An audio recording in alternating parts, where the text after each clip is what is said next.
ယောပုပ္ပိပမိစိတ်တောပစ္ဆတောနပမိစတိ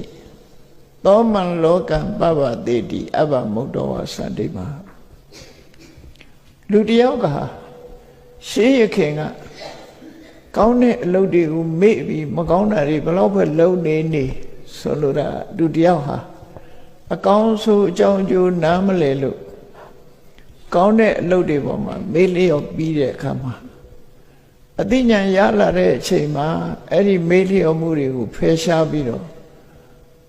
တကယ်အသိဉာဏ်နဲ့ကောင်းတာတွေကိုကြိုးစားလိုက်ပြီးဆိုရင်သောမံလောကံပပတိတိ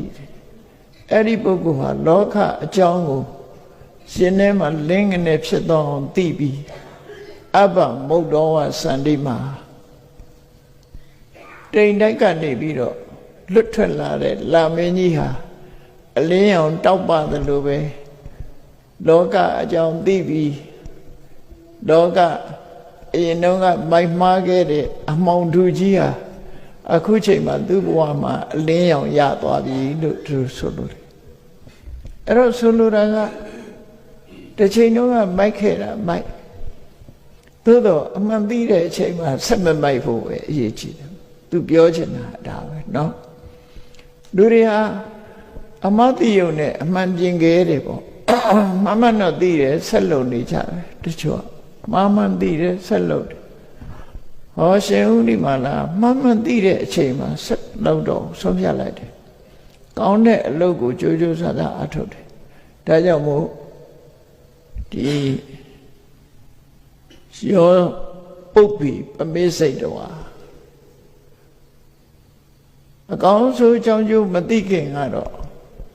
လှုပ်ချင်လှုပ်တဲ့လူဆိုးလူမိုက်ဖြစ်ခဲ့တယ်မေ့လျော့ခဲ့တယ်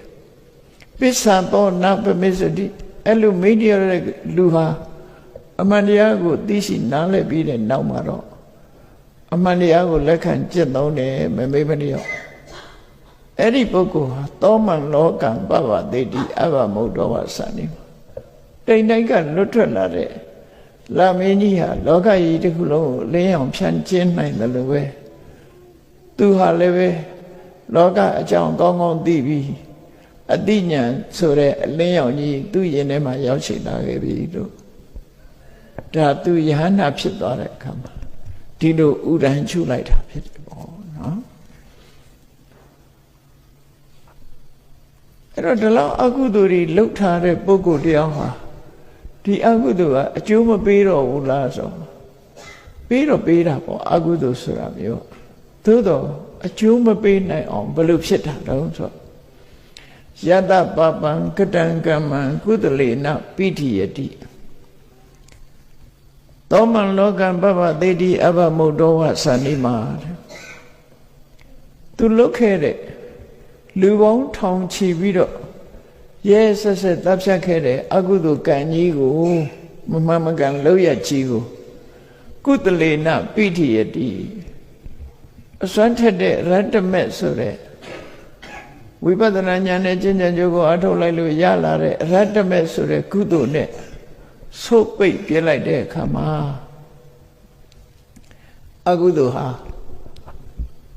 ရှည်လျားတဲ့တန်မြာကြီးမှာအကျိုးမပေးနိုင်တော့ပဲနဲ့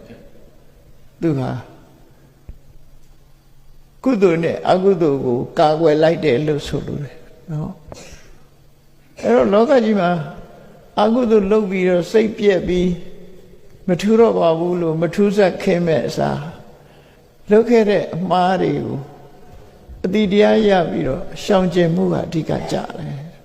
ဆိုတဲ့ရသော်ဗျာရဲ့သာသနာတော်ရဲ့အဆုံးအမနော်အမှန်သိပြီးတဲ့နောက်တော့ဆက်မမှားရအောင်ဆက်မမှားရအောင်အမှန်သိဖို့ရာကြိုးစားရမှာဖြစ်တယ်အဲ့တော့သူက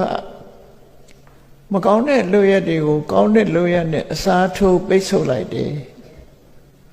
ပိတ်ဆို့လိုက်ပြီးတဲ့အခါမှာလောကကြီးရဲ့အကြောင်းအရာတွေကို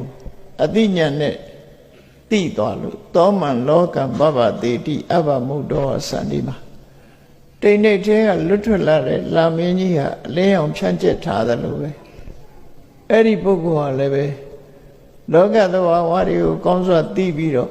အသိဉာဏ်ဤဟူသောလင်းရောင်နဲ့တောက်ပနေတယ်လို့သူတို့ဆိုလို့တယ်ပေါ့အမောင်ထဲမှာမှားကျင်တယ်လို့မှားတော့လည်းပဲအလင်းရသွားတဲ့အခါအမှားမှန်သိသွားပြီမလုပ်တော့ဘူးလို့ဆိုလို့တယ်ပေါ့နော်ယောဟဝေတေရောဘိက္ခုယုံစတိဗုဒ္ဓသာသနေသောမလောကပပတေတိအဘမုဒ္ဒဝါသနိမှာမြတ်စွာဘုရားရဲ့သာသနာတော်မှာငယ်ရွယ်သူပဲဖြစ်ပါစေအခုမှသာသနာထဲဝင်လာတဲ့ပုဂ္ဂိုလ်ပဲဖြစ်ပါစေဘယ်လိုပုဂ္ဂိုလ်ပဲလူကြီးမပြောနဲ့လူငယ်တောင်မှလို့ဆိုလို့တယ်မြတ်စွာဘုရားသာသနာတော်မှာငယ်ရွယ်သူပင်ဖြစ်ပါစေနိလန်တကြအကျင့်ကြံကြိုးကိုအထောက်မယ်ဆိုရင်တိမ်တိုက်ကလွတ်လာတဲ့လာမင်းလိုပဲလောကကြီးကိုလင်းအောင်ပေးနိုင်တယ်လို့ကိုယ်တဏ္ဍမှာအသိဉာဏ်ဆိုတဲ့လင်းတက်ကြီးကိုရရှိလာနိုင်တယ်ဆိုတဲ့အဓိပ္ပာယ်